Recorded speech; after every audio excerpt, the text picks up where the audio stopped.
बिस्मिल्लाहिर्रहमानिर्रहीम। हर देखने वाले स्टूडेंट को प्रोफेसर काशिफ रबी का सलाम।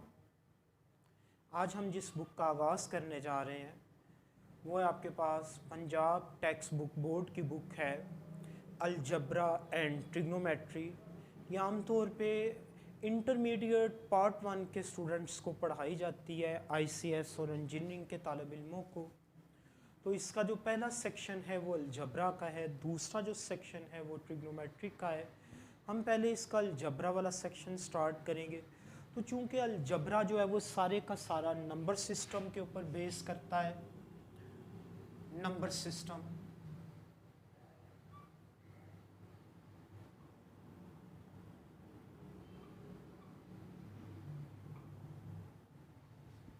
नंबर सिस्टम में जो सबसे पहले नंबर्स का आइडिया डेवलप किया था वो इजिप्शियंस ने किया था आइडिया कि वो काउंट डाउन करने के लिए पहले वो कैटल्स के काउंट डाउन के लिए पत्थर्स यूज़ करते थे, डिफरेंट स्टोन्स यूज़ करते थे।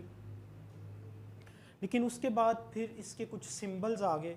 तो सबसे पहले मैथमेटिशियन ने जो सेट में इंट्रोड्यूस करवाया था वो था this set of natural numbers. Actually these are the counting numbers 1 2 3 4 5 and so on। ये जो 3 डॉट्स हैं इसका मतलब ये होता है so on। फिर इसके बाद जब आपके पास इस टाइप की इक्वेशंस आ गई x plus 1 equal to 0, x plus 1 equal to 1 and x equal to 0, x equal to 0। तो ये जो जीरो एलिमेंट है इस टाइप की इक्वेशंस का, ये आपके नेचुरल नंबर के सेट में चूंकि शामिल नहीं है तो एक और नए डिजिट का इजाफा किया गया जिसको ज़ीरो जिसमें ऐड किया। बाकी सारे के सारे जो नेचुरल नंबर हैं जिस तरह है थे वैसे ही लिख दिए गए और इस सेट को हम बोलते हैं this set of whole numbers. फिर उसके बाद जब आपके पास इस टाइप की इक्वेशंस आ गई x plus 2 equal to 1 and x equal to minus 1, तो मैथमेटिशियंस ने एक नया सेट मुतारफ करवा दिया जिस सेट का नाम है दिस सेट ऑफ इंटीजर्स और उसे कैपिटल Z के साथ डिनोट किया जाता है। ये सेट हमें ये रिप्रेजेंट करता है कि जितने भी पॉजिटिव इंटीजर्स हैं या पॉजिटिव नेचुरल नंबर हैं इन सब के अगेंस्ट नेगेटिव भी मौजूद होते हैं इनके। तो अगर प्लस 1 है तो फिर माइनस 1 भी है, अगर प्लस 2 है तो फिर माइनस 2 भी है, अगर प्लस 3 है तो फिर माइनस 3 भी है आपके पास। अब इसके बाद जब इस टाइप की इक्वेशंस का फेस करना पड़ा हमें 2x minus 1 equal to 0 and x is equal to 1/2 means x is equal to 0.5 means x is equal to 0.5। तो ये जो है ये आपके रेशनल नंबर्स होते हैं जो दो इंटीजर्स की रेशियो को पकड़ते हैं। कैपिटल Q के साथ हम रेशनल नंबर्स के सेट को इंट्रोड्यूस करवाते हैं x such that x is equal to p over q, PQ both are integers and necessarily जो आपका Q है वो unequal to 0 होता है। और इसमें जो इम्पोर्टेंट पॉइंट है इस सेट की खूबसूरती के लिए वो ये है कि आपके ये जो दो इंटीजर्स P और Q जिनकी आप रेशियो कर रहे हैं इनका जो GCD है greatest common divisor, GCD greatest common divisor वो 1 होता है। दूसरे लफ्जों में हम ऐसे भी कह सकते हैं कि ये जो P और Q है बोथ आर रिलेटिवली प्राइम। तो ये रैशनल नंबर का सेट होता है। इसके अगेंस्ट एक सेट होता है जिसे हम this set of irrational numbers बोलते हैं। This set of irrational numbers बोला जाता है। इसमें इर्रेशनल नंबर्स इसके अगेंस्ट होते हैं तो बाकी सब कुछ वैसे ही चलेगा, बस ये जो x ओवर x है, ये जो नंबर x है आप इसको दो इंटीजर्स की रेशियो वाली फॉर्म में नहीं लिख सकते, यहाँ पे अनइक्वल आ जाएगा। बाकी सब कुछ आप वैसे ही लिखेंगे p और q both are integers and q is unequal to 0 आ जाएगा। P और Q का फिर GCD जो है वो इधर भी 1 होगा, लेकिन नेसेसरली कि जो आपका P और Q है ये अनइक्वल टू 0 है। अब इसमें इंपॉर्टेंट बात कि ये जब आप सेट की तरतीब देखते हैं तो ये देखें, ये नेचुरल नंबर का सेट है, ये होल नंबर का सेट है। होल नंबर में एक नए डिजिट का इजाफा किया गया 0 का, यानी ये वाला जो नीचे वाला सेट है होल नंबर का, ये नेचुरल नंबर के सेट से बड़ा सेट है। अब आप इंटीजर्स वाले सेट को देख लें तो इसमें 0 भी है और हर प्लस नंबर का नेगेटिव नंबर मौजूद है। तो इट मींस कि ये वाला जो सेट है इंटीजर्स का सेट इन दोनों सेट से बड़ा सेट है। तो मैथमेटिक्स की जुबान में हम बड़े सेट को सुपर सेट बोलते हैं। ये जो दो सेट हैं, नेचुरल नंबर का सेट और होल नंबर का सेट, इन्हें हम इनके सबसेट बोलते हैं। यानी n और w जो हैं, these are the subsets of z। इसी तरह ये q है, रैशनल है, और ये इरेशनल नंबर्स हैं आपके पास। तो ये दोनों, तो जब आप इन दोनों को यूनाइट करते हैं तो एक नया सेट आ जाता है। रैशनल और इरेशनल का यूनियन लेने से आपके पास एक नया सेट आ जाता है जिसे हम बोलते हैं this set of real numbers. This set of real numbers इसको बोलते हैं। अब इसके बाद आपके पास एक बड़ी इंपॉर्टेंट एग्जांपल है जिससे हम बात को स्टार्ट करेंगे।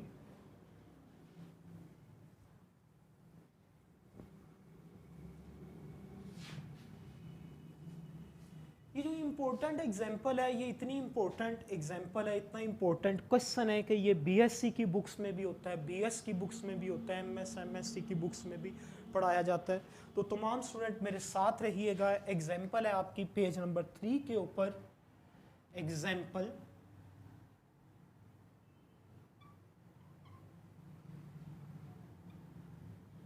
Example number 2, page number 3।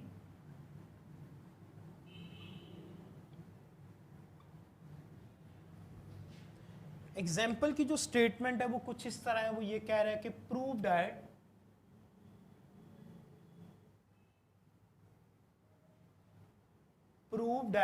Under root 2 is irrational.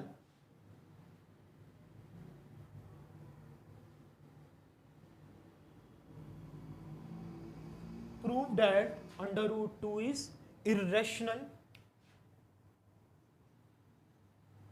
अगर आपने इसको इरेशनल प्रूव करना है तो इसका मतलब ये है कि आप इसको P ओवर Q यानी दो इंटीजर्स की रेशियो में नहीं लिख सकते। अब प्रूफ करने के जो तरीक़ेकार होते हैं वो 2-3 तरीके हैं मैथमेटिक्स में। एक होता है डायरेक्ट मेथड, दूसरा होता है कंट्राडिक्शन मेथड। तो ये वाला जो क्वेश्चन है हम इसको कंट्राडिक्शन मेथड के साथ प्रूव करने की कोशिश करते हैं। तो आप इसको सपोज करें, सपोज, ये बात जहन में रखें कि सपोज का वर्ड मैथमेटिक्स में उस स्टेटमेंट के लिए यूज होता है जिसमें दोनों पॉसिबिलिटीज आपके पास आ जाएं, ट्रू वाली भी और फॉल्स वाली भी। यानी वो स्टेटमेंट आपकी गलत भी हो सकती है, ठीक भी हो सकती है at the end. Suppose on the contrary, suppose on the contrary that under root 2 is irrational।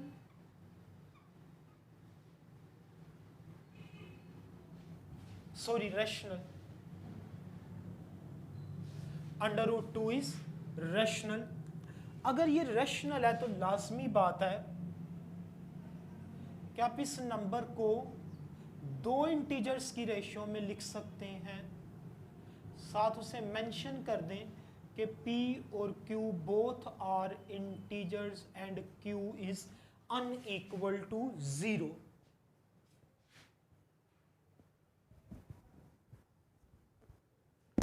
Q is unequal to 0। अब आप इसके ऊपर स्केयरिंग करें।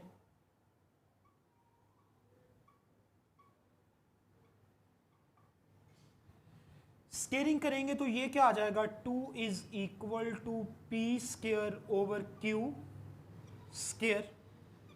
तो आपके पास P स्केयर किसके बराबर आ जाएगा, 2Q स्केयर के। आपका q क्या है, इंटीजर है, 2 के साथ मल्टीप्लाई होगा तो क्या प्रोड्यूस होगा, एक इवन नंबर प्रोड्यूस होगा। इट मीन्स कि जो p स्क्वायर है वो क्या है, इवन है। अगर p स्क्वायर इवन है, जैसे 4 इवन है तो 4 का आप स्क्वायर रूट फाइंड करेंगे वो 2 आएगा, 2 भी इवन ही होता है। इट मीन्स कि जो p है वो भी इवन है, p इज इवन। अगर p इवन है तो लाजमी बात है कि जो p है वो आपका मल्टीपल है 2 का, p is multiple of 2, p is multiple of 2। अगर p 2 का मल्टीपल है तो लाजमी बात है कि आप p को इस फॉर्म में लिख सकते हैं, p is equal to 2m, p is equal to 2m। और ये जहन में रखें कि m भी कोई इंटीजर है, p भी इंटीजर है, वो हम ऑलरेडी मेंशन कर चुके हैं, और m जो है वो भी आपका इंटीजर है। आप इसको अपनी पहली इक्वेशन में दर्ज करें, ये 1 है, ये जो p की कीमत आपने अखज़ की है आप इसको अपनी पहली इक्वेशन में दर्ज कर दें तो ये क्या आ जाएगा आपके पास, 2m का square is equal to q square. तो ये क्या आएगा, 4m स्क्वायर, 4m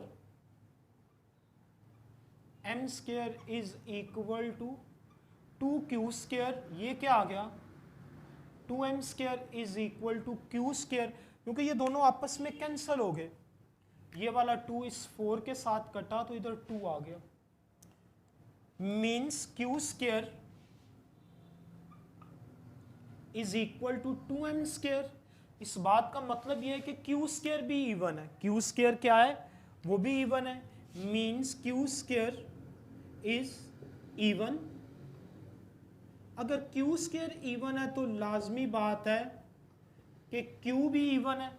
अगर q इवन है तो फिर 2 का मल्टीपल है, q is multiple of 2, q is multiple of 2। आपका p भी 2 का मल्टीपल आ गया, आपका q भी 2 का मल्टीपल आ गया, तो दोनों का फिर कॉमन मल्टीपल क्या आया आपके पास, 2 आ गया।